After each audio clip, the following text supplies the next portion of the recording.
Ok, let's start. On va faire un petit cours sur Rosh Hashanah.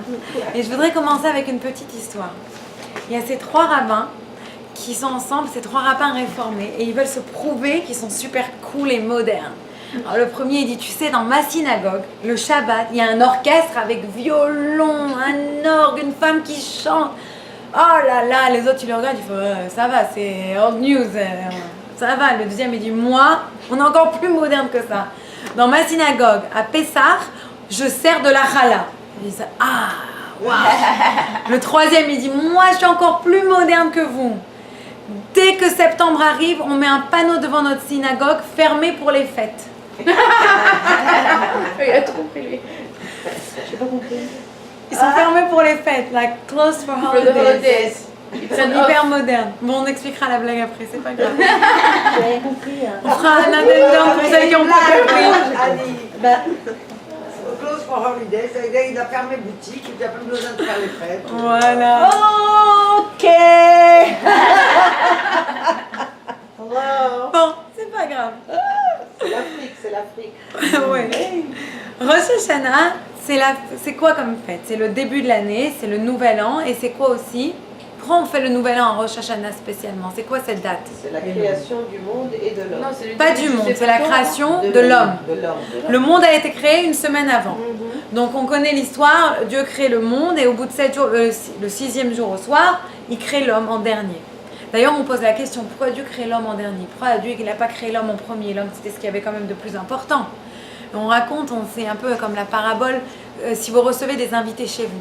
Vous n'allez pas inviter les gens quand vous êtes dans la cuisine en pleine sueur avec les gosses qui tournent autour de vous, la maison en foutoir. Non, vous allez dire aux gens, viens à 8h du soir quand vous avez fait une belle table, vous avez tout cuisiné. C'est un peu pareil, Dieu il a créé le monde et après il a invité l'homme à habiter le monde. Ça ne servait à rien d'amener l'homme avant.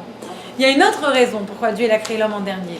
C'est que si l'homme il devient arrogant et il se prend pour ce qu'il n'est pas, nous dirons, et il va avoir trop d'orgueil, Dieu lui dit, tu as été créé après même les animaux, donc relax, reviens à ta place. Donc c'est un peu à double tranchant cette idée. Maintenant, le jour de la création, quand Dieu a créé Adam, on dit que Adam il brillait de mille feux. On dit que même son talon il brillait plus que le soleil. À tel point il brillait parce qu'il était spirituel, il était divin, il avait une partie de Dieu. Pourquoi ce détail du talon? Parce que le Midrash, il parle du talon, donc j'en parle. Sans raison. Que même si son talon, qui est la partie la plus basse du corps, la plus petite, elle brille, alors imagine le reste du corps, c'est pour une idée de comparaison. Okay. Et on dit à tel point il brillait que tous les animaux se sont prosternés devant lui, et ils pensaient que c'était lui le créateur. Et lui leur a dit non, ce n'est pas moi le créateur, c'est Dieu, venez on se prosterne tous, on va tous payer nos hommages à Hachem, à Dieu. Et tout le monde s'est prosterné donc devant Dieu.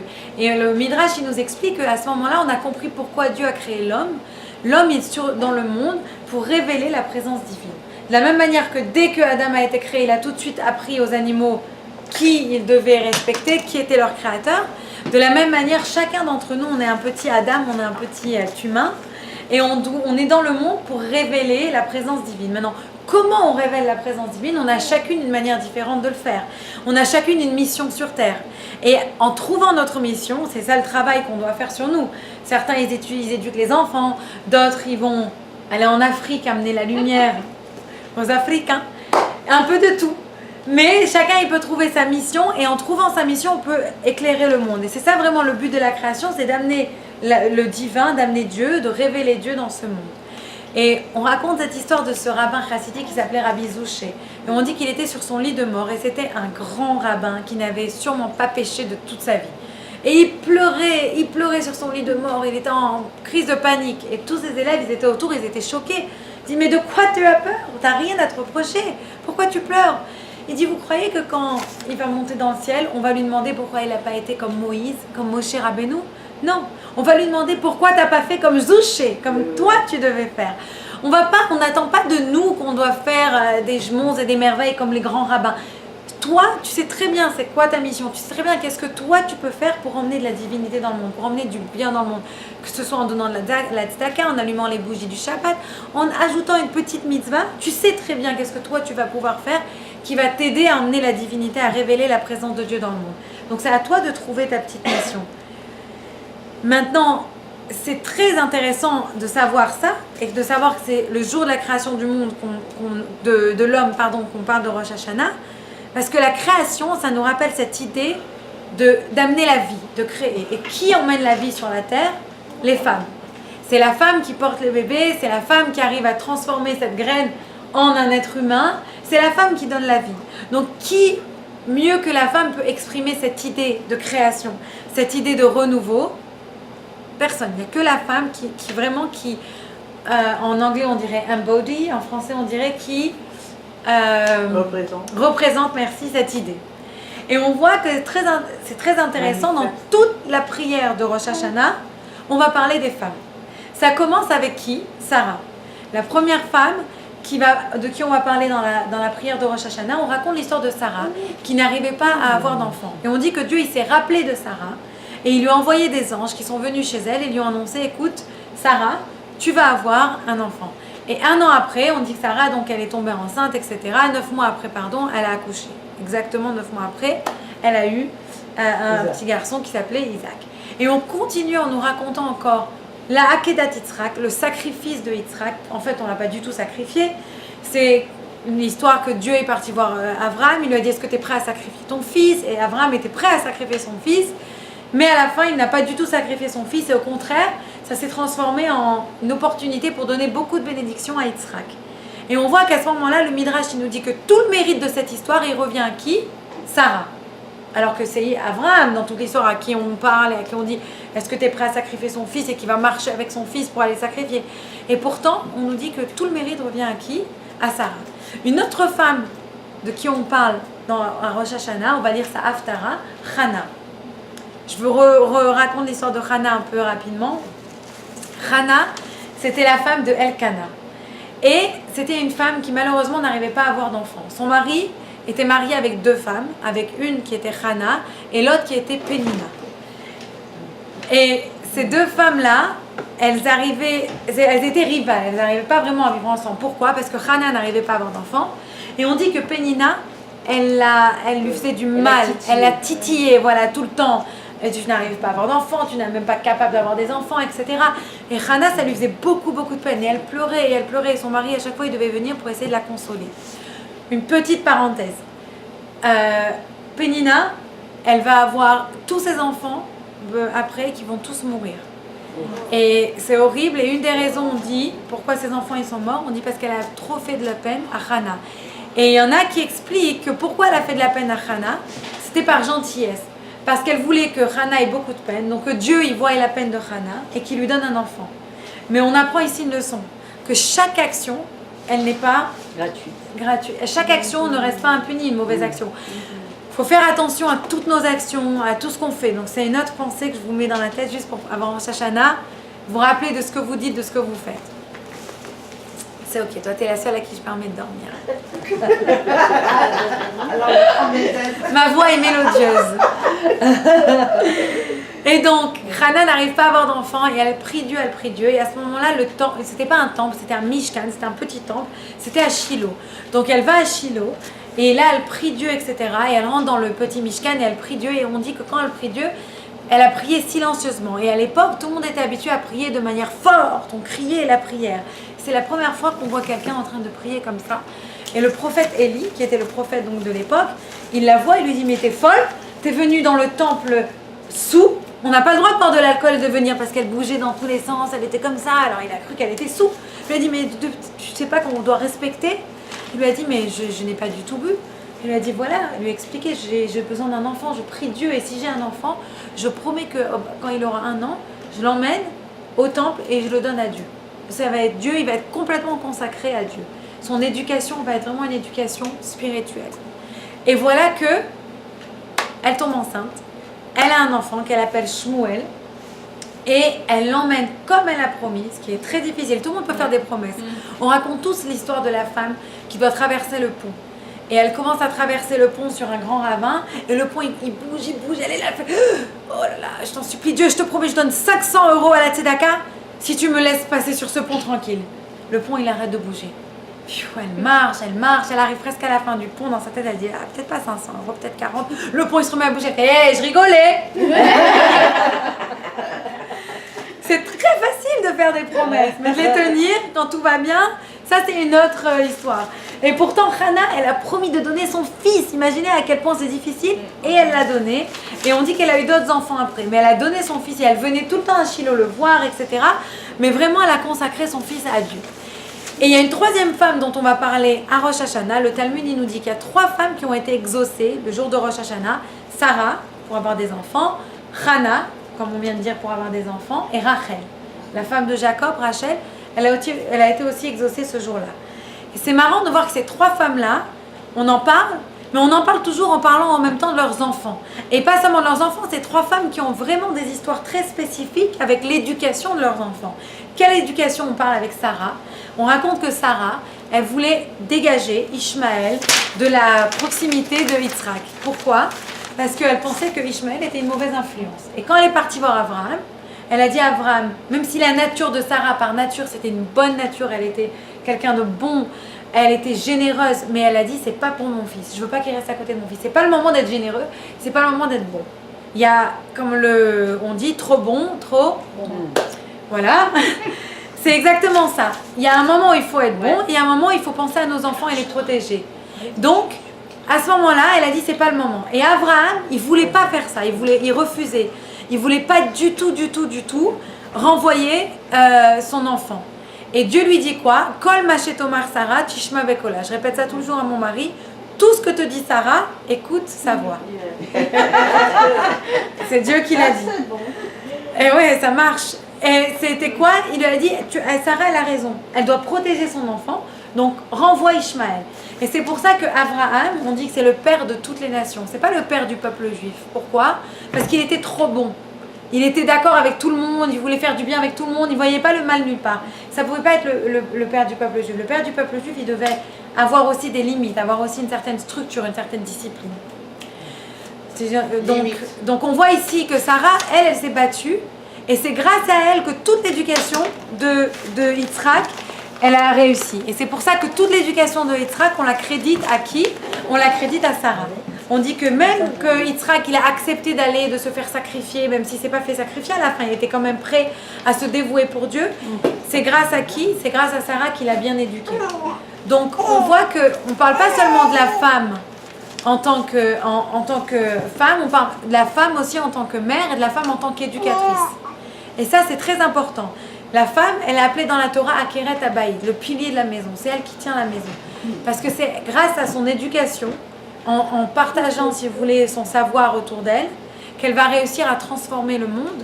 Mais pas seulement pour une génération tout de suite, pour la génération d'aujourd'hui, ça va aller dans les générations futures. Et on voit ça avec nos héroïnes. Sarah, elle a réussi à bien éduquer Yitzhak, qui a eu Jacob, qui a donné naissance au peuple juif. Hannah, elle a donné naissance à Shmuel, qui est un prophète.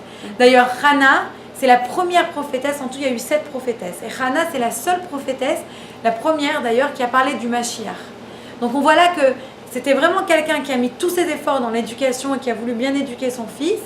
Donc elle a pu voir le futur. Parce que quand on éduque, c'est comme quand on plante.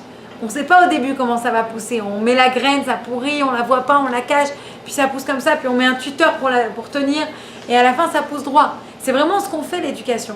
On se crève, on se fatigue, on donne autour de nous. Mais pourquoi? Pour que le but y soit, que la personne elle pousse droit. C'est vraiment de la émouna, de la croyance quand on plante. C'est pareil avec l'éducation. On donne tout ce qu'on peut pour que ça pousse droit. Mais aussi en même temps, il faut penser qu'on pense au futur. En éduquant un enfant, on aide l'enfant, si vous voulez, à faire grandir une autre génération, qui va faire grandir une autre génération. C'est pas juste quelque chose qui va durer pendant un jour ou deux. C'est pour ça que ces femmes-là, elles étaient tellement exceptionnelles. Parce qu'elles se sont dévouées, elles ont été au-delà de leur nature. Sarah, c'était contre sa nature de renvoyer Ishmaël. C'était une femme généreuse, mais elle l'a quand même dégagée. Pourquoi? Parce que pour l'éducation, il fallait faire des sacrifices. Donc ces femmes-là, elles étaient... Hannah, quel sacrifice elle a fait? Ultime, elle a emmené son enfant, elle l'a mis à grandir qu'avec un entourage sain. Donc c'est vraiment des femmes qui ont été contre nature, contre la nature humaine. Quelle femme elle va aller enlever son enfant de chez elle pour l'éduquer? Il y a une limite, mais elle était prête à tout pour que vraiment il grandisse qu'avec Dieu. Donc on voit ici que ces femmes-là, rien que par leur force, rien que par cette force qu'elles ont mis dans l'éducation, elles ont mérité qu'on parle d'elles à Rosh Hashanah. Et toute la prière de Hannah, elle est très intéressante. Si vous lisez tout le texte de cette prière, Elle parle, Hana, elle dit à Dieu, Dieu, je sais que c'est toi qui donne la vie et qui donne la mort. Je sais que c'est toi qui rend les gens riches ou qui rend les gens pauvres. Je sais que c'est toi qui donne des enfants ou qui reste riche. Je sais que c'est toi qui prend un pauvre et qui l'élève et qui lui donne à manger. Et c'est vraiment un thème qui revient à Rosh Hashanah, parce que nous, on se tient devant Dieu à Rosh Hashanah. On doit être jugé de toute l'année. Et on sait très bien qu'il y a le livre il y a le livre de la vie devant Dieu. Il y a le livre de l'argent. D'ailleurs, on dit que tout l'argent, il est décidé le jour de Rosh Hashanah, sauf l'argent du Shabbat et des fêtes, et l'argent qu'on met dans l'éducation. C'est bon à savoir avec les tuitions qu'on paye en Amérique. Grave. Dieu, il prévoit tout l'argent qu'on va gagner dans l'année, à Rosh Hashanah. Et le livre de la Parnassa, il est ouvert, il prévoit tout. L'argent que tu dépenses pour Shabbat et les fêtes, Dieu, il ne le compte pas. C'est crédit illimité. Ouais, le problème, c'est qu'il n'y a pas une carte de crédit séparée. Ouais, Ça sort quand même du compte. Tu le vois, ouais. Mais c'est exactement ça. Ça, Dieu, il compte pas. Et je sais que chaque année, quand on grandissait, j'entendais ma mère dire ça. On compte pas pour Shabbat. Et je disais, mais c'est pas possible, c'est pas vrai. Mais c'est vrai. Il y a une bracha le Shabbat. On compte pas. Si tu veux faire plaisir à Shabbat, acheter un petit truc en plus pour faire un bon Shabbat, tu vas pas le sentir. C'est gratuit. C'est grave, ouais. C'est comme les kilos, Arma, tu grossis pas Shabbat. Ça, c'est pas vrai. J'ai testé. Ça marche pas. Donc, on voit donc ici que le but, pour terminer, le but c'est quoi? C'est toujours de voir plus loin, de voir le futur. C'est ça un bon businessman. C'est pas juste quelqu'un qui voit la trend d'aujourd'hui, c'est quelqu'un qui voit, qui anticipe. C'est pareil pour nous, on doit être des bons businessmen cette année. On va aller devant Dieu. Il y a Rosh Hashanah qui arrive dans 10 jours, même pas. On va se retrouver devant Dieu. Qu'est-ce qu'on va dire à Dieu? Qu'est-ce que j'ai fait toute l'année? Alors on doit faire déjà un compte rendu. Il faut déjà que chacun il s'asseye. Ça prend 3 minutes. Qu'est-ce que j'ai fait? La brioche. Est-ce que j'ai été au bout de ce que je devais aller? Comme il a dit ce rabbin. Est-ce que j'ai fait, excusez-moi, est-ce que j'ai fait ce que je devais faire? Est-ce que j'ai fait je suis allée jusqu'au bout de mon potentiel? Ça, c'est aussi quelque chose d'important à savoir. Mais c'est sûr que non, parce qu'il y a toujours quelque chose de plus qu'on peut faire. Exactement. Donc, s'il y a quelque chose de plus qu'on peut faire, qu'est-ce que tu dois faire? Faire encore des efforts. Le Rabbi Lubavitch, il est tout à fait d'accord avec toi.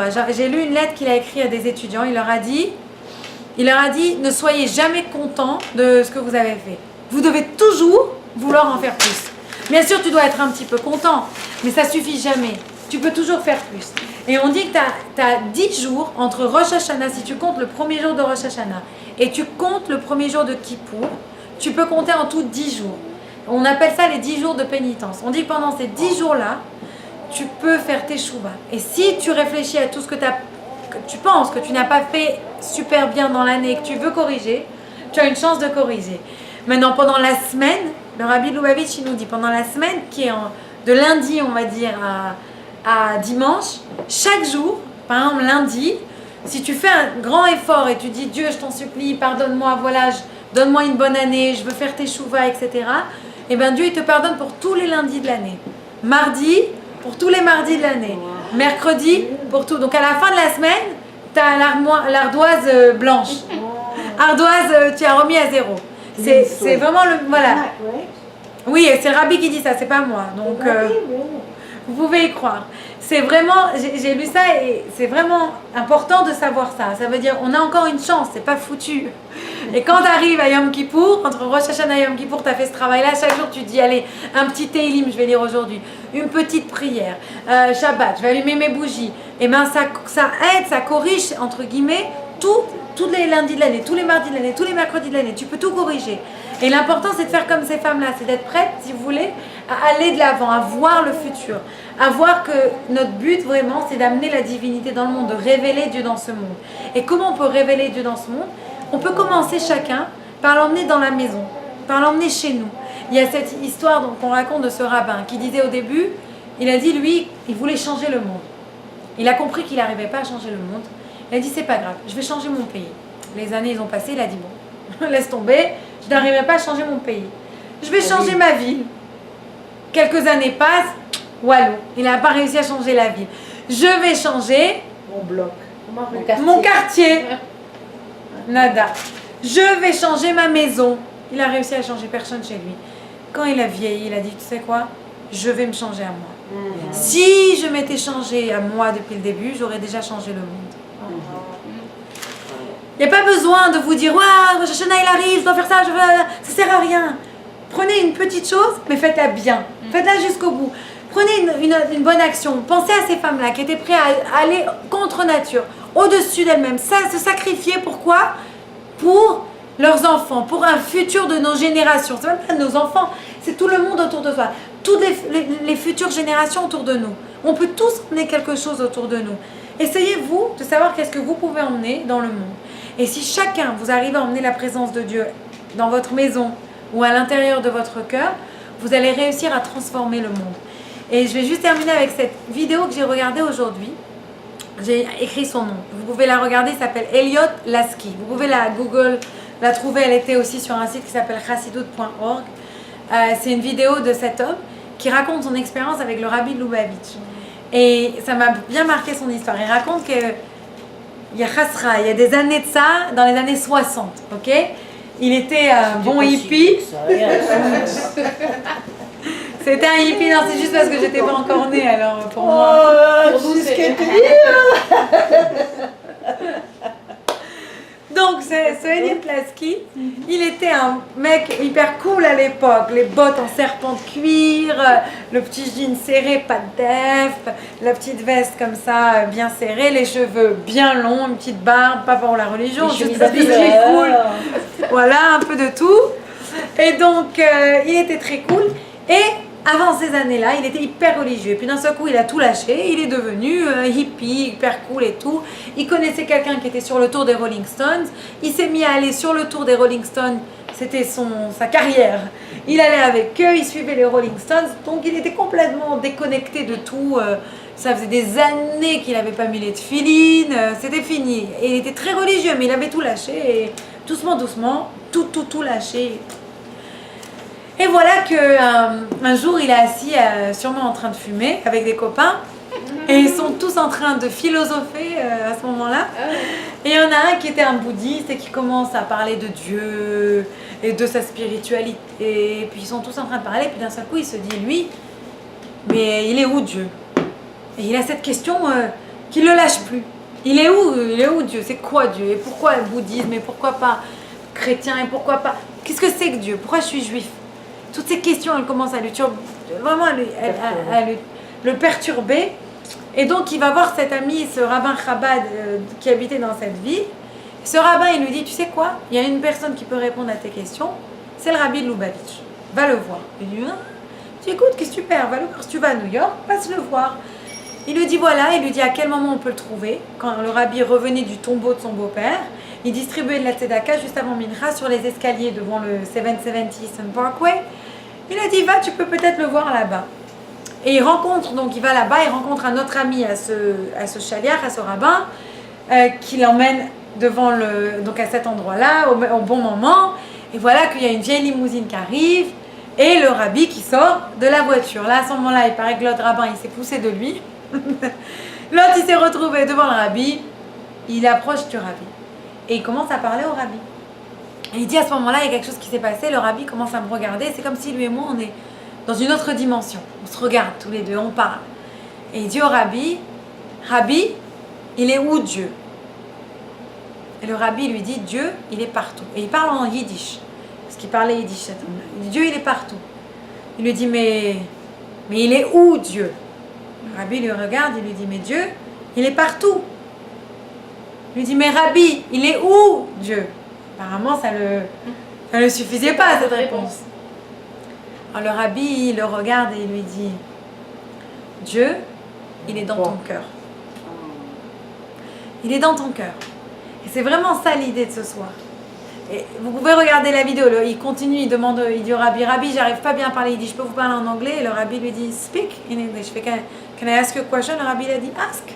Vous pouvez regarder, c'est une vidéo très intéressante. Il raconte, il a demandé au rabbi, c'est quoi la différence quand on est assis entre un Indien, une personne africaine et moi, le juif? Et le rabbi lui a dit, la différence c'est que l'essence d'une personne africaine, c'est d'être une personne africaine. L'essence d'une personne indienne, c'est d'être une personne indienne. C'est ça ce qu'on attend d'eux, que Dieu il attend d'eux. L'essence du juif, elle est reliée directement à ses mitzvot et à sa Torah. À qu'est-ce qu'il va faire de sa vie. Être juif, ça veut rien dire. Tu dois faire des choses quand tu es juif. C'est comme ça que tu es lié à Dieu. Et c'est sûrement sur cette idée que je voudrais terminer. C'est une idée très très forte si on réfléchit, et je vous laisserai y réfléchir.